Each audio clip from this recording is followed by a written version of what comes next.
August 15th, 2014. This day marks the beginning of a new era for Yu-Gi-Oh!, both literally transitioning us from Zexal to Arc V, but additionally, this was the release date of Duelist Alliance, the most game-changing Yu-Gi-Oh! Product ever released, and today, I'll explain why that's the case.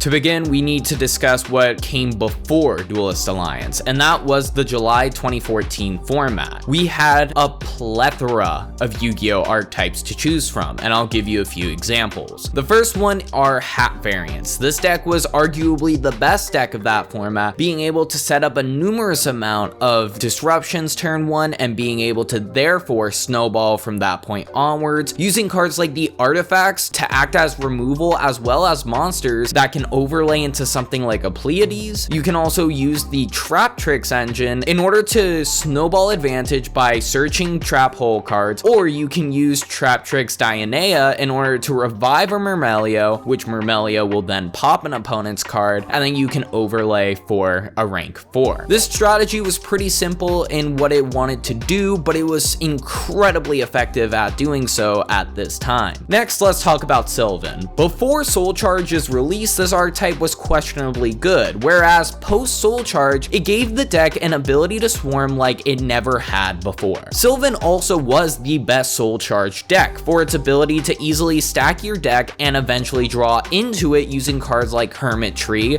to gain insane amounts of advantage by excavating, drawing, then triggering your excavated effects, and its ability to use Vanity's Emptiness to lock your opponent out of playing was also incredibly powerful. Next, we have Infernity, a deck that was later discovered to be one of the best decks of that format, its power levels exceeding every other deck at that time. And along with these three decks, there were so many options. You had decks like Mythic Ruler, which was the main skill drain deck of that format. While some decks like Sylvan could play around better than others, other archetypes like Hat and Infernity get destroyed by skill drain. There's a deck like Mermill, while not having the greatest turn one, can easily whittle your opponent's resources down to a simplified game state and eventually win the game by overwhelming your opponent with a card like Title. And finally, we have a deck like Yugioh that, while it doesn't put out as many disruptions as Hat and has the problem of drawing too many monsters, can snowball so much more quickly and more effectively than Hat ever could. And there are, again, so many other archetypes that I haven't mentioned that are a part of this format, like Medolce. But to give a bottom line here, you can tell that the ceiling isn't as high as nowadays, with a deck like Lich being able to constantly recur trap cards every single turn. Realistically, this was the metagame before Duelist Alliance. But then, August 15th happened, leading us to the set that changed Yu-Gi-Oh! Forever.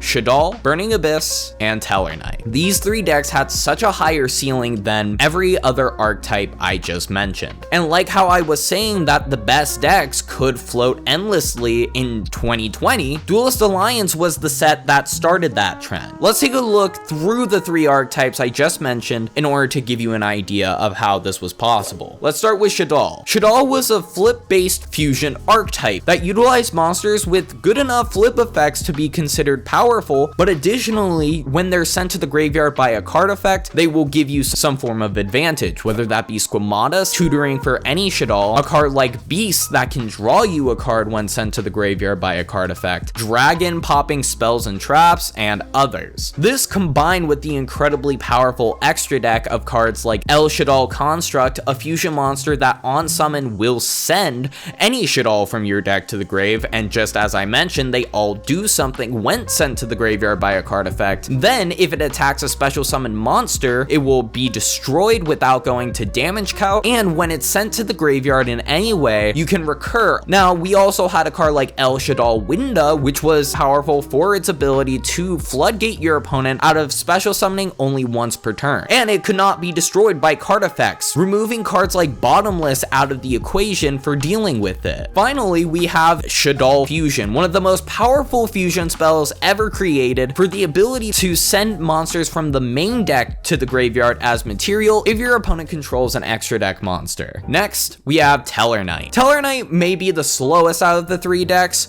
but it quickly took the place of a deck like Hat. For every normal summon to be a +1 in some way, and cards like Stellar Nova Alpha being one of the most powerful counter traps in its time to negate a spell, trap, or monster by sending a Tellarknight, and then you draw a card. So we have Shaddoll floating a numerous amount of times because everything gets effects when sent to the graveyard. Then you have Tellarknight, which on summon, every card will get you a +1 in some way. And finally, we have Burning Abyss. Very similarly to Shaddoll, all of your cards will gain effects when sent to the graveyard. Grav will be able to special summon from deck. Seer will be able to special summon from grave. Skarm will be able to search a level 3 Dark Fiend, which is also important because Tour Guide exists. And all of this combined with one of the most powerful boss monsters arguably ever created in the form of Dante, Traveler of the Burning Abyss, a card that can mill 3, feeding the rest of your archetype by sending Burning Abyss cards to the grave, being able to gain 1500 attack if you send 3, meaning it is a 2500 beat stick, and then if it's sent to the graveyard, you can recur a Burning Abyss card from your graveyard, including the trap cards, made Burning Abyss another insanely fast archetype with such a high ceiling compared to what we had before. Let's take a deck like Sylvan, for example. Even though they could summon Hermit Tree turn 1 and be able to excavate 1 to draw a card, that is great and all, but the difference being that Shaddoll can do something similar by being able to fusion summon Construct and using numerous Shaddoll effects at this point to gain a much more significant amount of advantage. And you may be asking, well, isn't Sylvan the best deck in the game at that point to use Soul Charge? You have to keep in mind with generic cards, these types of cards can be put in other archetypes, meaning Shaddoll, for example, can utilize Soul Charge as well. Inherently, these 3 archetypes just did more than the pre-Duelist Alliance era archetypes. Even if you take Hat, the best deck of pre-DUEA, while yes, they put out a ton of disruption turn 1 and can snowball, the difference is that Shaddoll, Burning Abyss, and Tellarknight could 1, snowball better than Hat. 2, if you use disruption on any of these Duelist Alliance archetypes, Hat will essentially go -1